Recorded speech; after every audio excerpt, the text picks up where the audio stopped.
విహారీ కోసం వాళ్ళ తాతయ్య అందరూ ఇంటి దగ్గర ఎదురు చూస్తూ ఉంటారు. అప్పుడే విహారీ వాళ్ళు ఇంకా రావట్లేదని చెప్పి సహస్ర కూడా టెన్షన్ పడుతూ ఉంటుంది. అప్పుడే ఏంటి ఇంకా విహారీ వాళ్ళు రాలేదేంటి అని పద్మాక్షి, యమున అందరూ కంగారు పడుతూ ఉంటారు. సహస్ర అంటుంది, తాతయ్య ఒకసారి బావకి ఫోన్ చేయి తాతయ్య అంటే పద్మాక్షి కూడా అవునన్న ఒకసారి విహారీకి ఫోన్ చేయి, ఇంకా రాకపోవటం ఏంటి, చాలాసేపు అయింది కదా బయలుదేరామని చెప్పి అని పద్మాక్షి అనడంతో అప్పుడు విహారీ వాళ్ళ తాతయ్య ఫోన్ చేద్దామని ఫోన్ తీసుకుంటాడు. అప్పుడే విహారీ వాళ్ళ కారు వచ్చేస్తుంది. సహస్ర చాలా హ్యాపీగా అందరూ చాలా సంతోషంగా చూస్తూ ఉంటారు విహారీ కోసం. అప్పుడు కారు వస్తుంది తాతయ్య అని చెప్పగానే అప్పుడు విహారీ అలాగే విహారీ ఫ్రెండ్ అలాగే లక్ష్మి కారులో నుంచి దిగుతారు.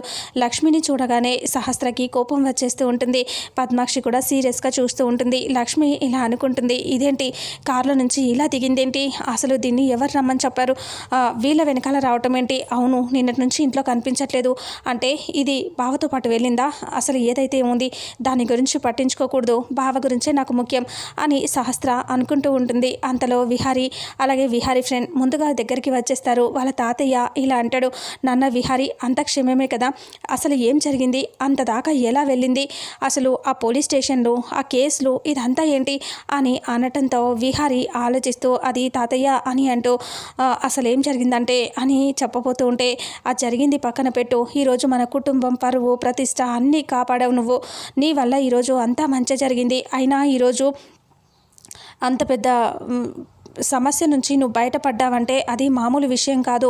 ఎందుకంటే ఈరోజు నువ్వు కానీ ఆ సమస్యలో ఇరుకుపోయి ఉంటే నువ్వు జైలుకు పోయేవాడివి, కార్మికులంతా చాలా కష్టాల పాలు అయ్యేవాళ్ళు, ఇంట్లో వాళ్ళందరం ఏడుస్తూ కూర్చునే వాళ్ళం, మన పరువు అంతా పోయేది, నేను మీ నాన్న కాపాడుకుంటూ వచ్చిన ఈ పరువు అంతా నీ వల్ల పోయిందని చెప్పి చెడ్డ పేరు నీకు వచ్చేది, ఇన్ని సమస్యల నుంచి నిన్ను నువ్వు ఎలా కాపాడుకోగలిగే విహారీ అని అంటే తాతయ్య ఇవన్నిటి నుంచి కాపాడగలిగింది నేను కాదు తాతయ్య అంటే మరి ఇంకెవరు అంటే ఈ సమస్యలన్నీ పోవటానికి ఒక్కరే కారణం తాతయ్య అంటే అవునా ఎవరు అని ఏంటో వాళ్ళ తాతయ్య అడిగితే ఇంకా అప్పుడే విహారీ చెప్తాడు, అయితే చివరి క్షణంలో వచ్చి దేవతల కాపాడింది మన లక్ష్మి అని చెప్తాడు.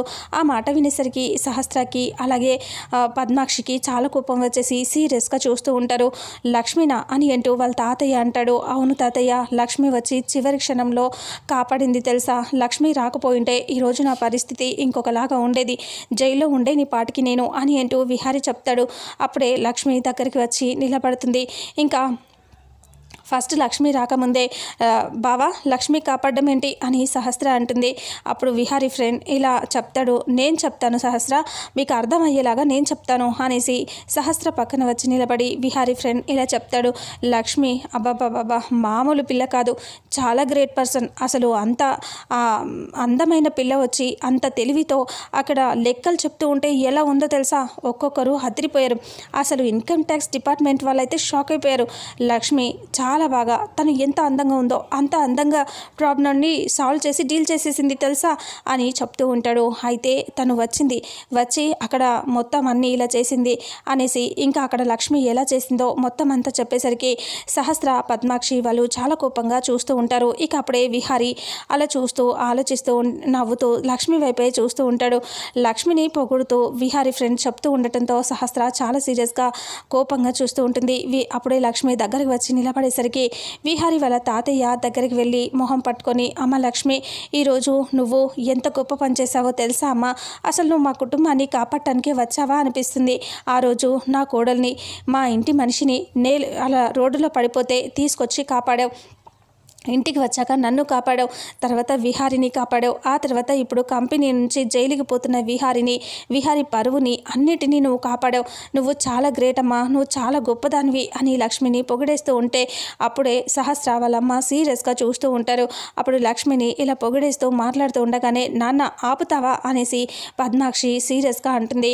అప్పుడు విహారీ సీరియస్గా చూస్తూ ఏంటత్త ఏమైంది అని అంటూ అనేసరికి ఇప్పుడు ఈ పొగడతలు ఇవన్నీ ఆపి జరగాల్సిన పూజ ఆగిపోయిన పూజని మధ్యలో ఆపకుండా ఇప్పుడు కంటిన్యూ చేద్దాము అంటున్నాను, పూజ జరిపించాలి అంటున్నాను అని చెప్పగానే ఒక్కసారిగా సీరియస్గా చూస్తూ ఇలా అంటాడు విహారీ, ఏంటత్తా ఇప్పుడు ఇంత పెద్ద సమస్య నుంచి బయటపడ్డాం, దానికోసం కారణమైన లక్ష్మిని పొగుడుతూ ఉంటే మీకెందుకు నచ్చట్లేదు, కాసేపైనా మంచిగా మాట్లాడనివ్వరా అని అంటూ విహారీ అంటాడు. అప్పుడు వాళ్ళ అత్తయ్య అంటుంది, ఏంటి విహారీ మంచిగా మాట్లాడనిచ్చేది, అయినా ఇప్పుడు పొగుడుతూ కూర్చోవద్దని నేను చెప్పలేదు, కాకపోతే జరగాల్సిన సమయానికి పూజ జరిగిపోతే మంచి జరుగుతుంది అంటున్నాను. ఇప్పటికే ఎన్నో అవాంతరాలు వచ్చాయి, ఈ ఇంట్లో చాలా సమస్యలు వస్తూనే ఉన్నాయి, ఇప్పటికైనా వచ్చావు కదా ఈ పూజని కంప్లీట్ చేద్దామని నేను అంటున్నాను. నువ్వేమో పొగడాలి అంటున్నావు. పొగడాలి అంటే పూజ అయిపోయిన తర్వాత లక్ష్మిని మధ్యలో కూర్చోబెట్టుకొని అందరం చుట్టూ కూర్చొని పొగుడుతూ ఉందాం, అప్పుడు తృప్తి పడదు కానీ నువ్వు ఇప్పుడైతే పూజ జరిపించాలి అని చాలా రఫ్గా మాట్లాడుతుంది పద్మాక్షి.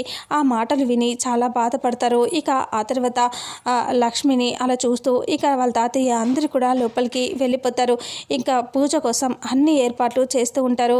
అంబిక ఏమో సీరియస్గా ఆలోచిస్తూ ఉంటుంది. లక్ష్మిని ఎలాగైనా ఇరికించాలి అని చెప్పేసి లక్ష్మి మెహందీ డిజైన్స్ కోసం అన్నీ ఏర్పాటు చేసి అక్కడ ప్లేట్లో ఫ్లవర్స్ అన్నీ పెట్టి ఫ్లవర్స్లో మెహందీ కోన్స్ పెడుతూ ఉంటుంది. అవి పెడుతూ ఉన్న సమయంలోనే వసుధ వచ్చి పిలుస్తుంది. లక్ష్మి లక్ష్మి అని పిలవగానే లక్ష్మి ఏంటమ్మా అని దగ్గరికి వస్తుంది.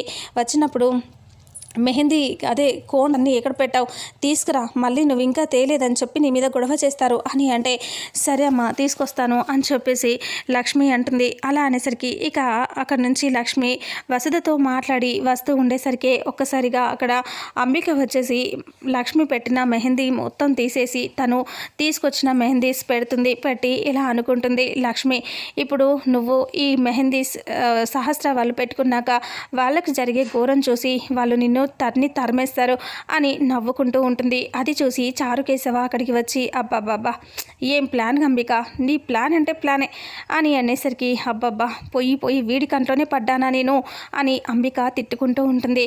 ఈ ఎదవ ఊరికే ఊరుకోడు కదా ఇప్పుడు అని అనుకుంటూ ఉంటుంది.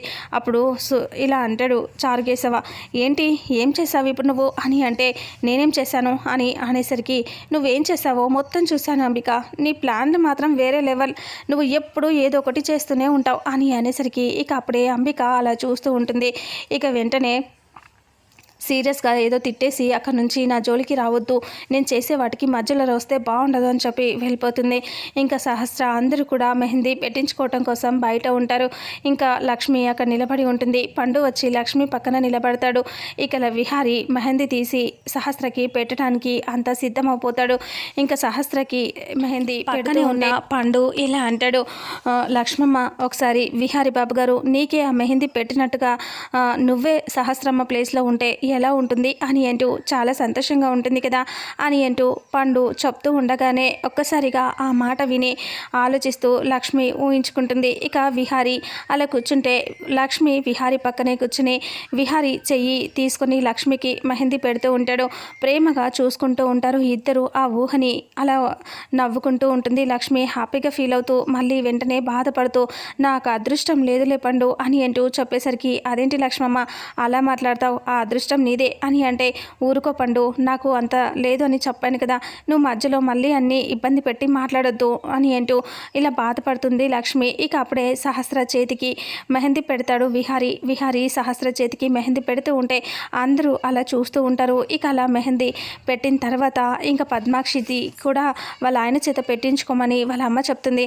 పద్మాక్షికి వాళ్ళ ఆయన ఇలా పెట్టబోతూ ఉండగానే సహస్రని చూస్తూ అంబిక ఇలా అనుకుంటూ ఉంటుంది, దీని చేతికి ఇంకా మంట పుట్టలేదేంటి, ఇంకా ఎంతసేపటికి మంట పుడుతుంది, దీని చేతికి మంట పుట్టాలి, ఆ లక్ష్మిని తన్ని తరిమేయాలి అని అనుకుంటుంది అంబిక. ఇక సహస్ర మెహందీ పెట్టించుకున్నాక వాళ్ళ నాన్న వాళ్ళ అమ్మకి మెహందీ పెడుతున్నాడని హ్యాపీగా నవ్వుకుంటూ చూస్తూ ఉంటుంది. అంబిక ఏమో ఇంకా దీనికి ఏం కావట్లేదా అని చూస్తూ ఉంటుంది.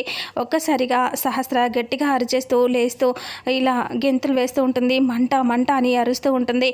అప్పుడు విహారి పద్మాక్షి అందరూ దగ్గరికి వచ్చి చూస్తారు. ఏంటి ఏమైంది అని అడుగుతూ ఉంటే, మంట అమ్మ మంట అని అరుస్తూ ఉంటుంది. ఒక్కసారిగా పండు వెళ్ళి నీళ్లు తీసుకురా అని చెప్పి పద్మాక్షి చెప్తుంది. మీ నీళ్లు తీసుకురాగానే సహస్ర చేతులు కడుగుతారు. ఏమైంది అని అంటే, ఏమో తెలియదు, ఇది పెట్టుకోగానే మంటగా వచ్చింది, నాకు చాలా మండిపోయింది అని అంటే, సరే అని చెప్పి ఇంకా వెంటనే మంట పుడుతుందని చెప్పి కడిగిన తర్వాత పద్మాక్షి అంటుంది, ఏంటి ఈ మెహందీ ఎవరు తీసుకొచ్చారు అని అడుగుతుంది. అప్పుడే లక్ష్మి నేనే తీసుకొచ్చానమ్మా అని అంటే, ఇంకప్పుడు లక్ష్మి దగ్గరికి వచ్చి పద్మాక్షి ఆ చెంప ఈ చెంప వాయిస్తూ ఉంటుంది. లక్ష్మిని అలా కొడుతూ ఉంటే విహారితో పాటు అందరూ షాకింగ్గా చూస్తూ ఉంటారు. ఇది కావాలని నా కూతురు చేతికి ఇలా అవ్వాలని ఇదే ఏదో చేసింది అని అంటూ అరుస్తూ ఉండటంతో లక్ష్మి ఏడుస్తూ చూస్తూ ఉంటుంది. ఇంతటితో రేపు రాబోయే ఎపిసోడ్ ఎండ్ అవుతుంది. మరుసటి ఎపిసోడ్లో ఏం జరుగుతుందో తెలుసుకుందాం. వీడియోని చూసిన ప్రతి ఒక్కరూ వీడియోని లైక్ చేయండి, షేర్ చేయండి, కామెంట్ చేయండి. అలాగే మన ఛానల్లో మరిన్ని అప్డేట్స్ కోసం ఛానల్ని సబ్స్క్రైబ్ చేసుకోండి. Thank you so much.